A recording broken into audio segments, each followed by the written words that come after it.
Some of the best traits of human nature are those bestowed upon people born in the year of the dog. During one of those very auspicious years, the Kemp model was reborn. One could argue that it was first developed in the year of the pig, which was 1971. There were 3 editions of Jerry Kemp's Designing Effective Instruction published by Fear & Publishers, and over time, and in 1994, it was redeveloped into the learning model it is today. A powerful quote can be pulled from the preface of Designing Effective Instruction, and in Kemp's own words, planning for student learning should be a challenging, exciting, and gratifying activity. True to the characteristics of the year in which it was redesigned, Kemp's model accomplishes just that straightforward and smart goal. When looking at employment typical of people born under the sign of the dog, you can find teachers, psychologists, writers, politicians, clinicians, etc. The applications in which Kemp's model can be applied run parallel to this description. As discussed in Kemp's 3rd edition of Designing Effective Instruction, the model had an emphasis in the business world, but could be applied to a myriad of professions outside of the business, including military and government, higher education, and clinical education, among others, as it incorporates both behavioral and cognitive approaches. Let's talk about how the model itself works. Kemp in 1994 states that a design model must be flexible to accommodate the demands of the job, yet maintain the logic to produce an effective product.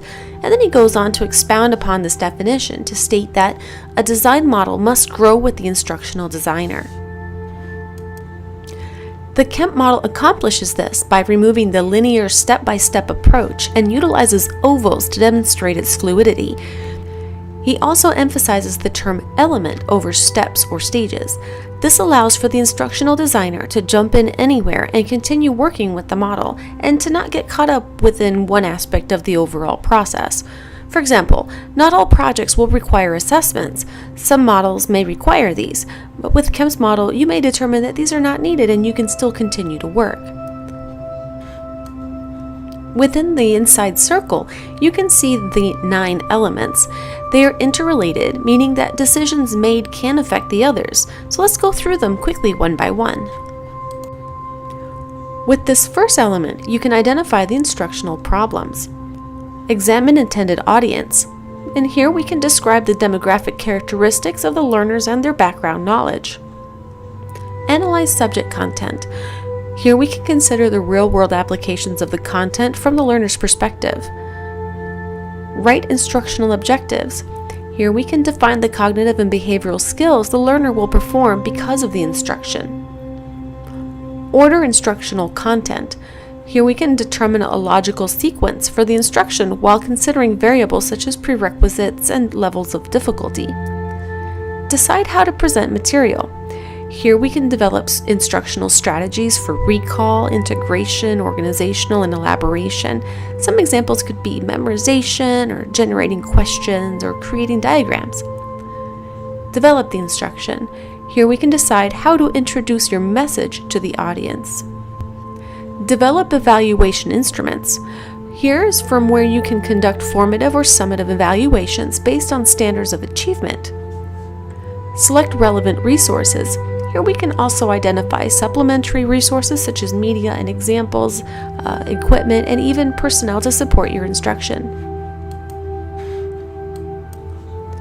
Kemp's model has many advantages and strengths as it borrows from ideas from many disciplines. This framework is both behavioral and cognitive, making the instructional design flexible and adaptive. It's very fluid and it allows for movement and growth as well as ease of application. It doesn't bind designers to external constraints that might impede projects. The elements within it can also be reordered to fit any situation, allowing for ongoing maintenance and revision of projects. Kemp was aware that his model might not be ideal for all situations, but he understood that it is a model that solves real-world instructional design issues, allowing for projects to not become stifled and to continue for instructional design to be accomplished. Unfortunately, because it is so fluid, there are some perceived disadvantages or weaknesses to the model. Due to flexibility, if something changes within the project, other elements are impacted as well, and this means that this model will require a greater amount of documentation because decisions made within one element will affect the others. We thank you for watching our presentation on the Kemp learning model. Several resources were utilized in the making of this presentation and are listed on this slide.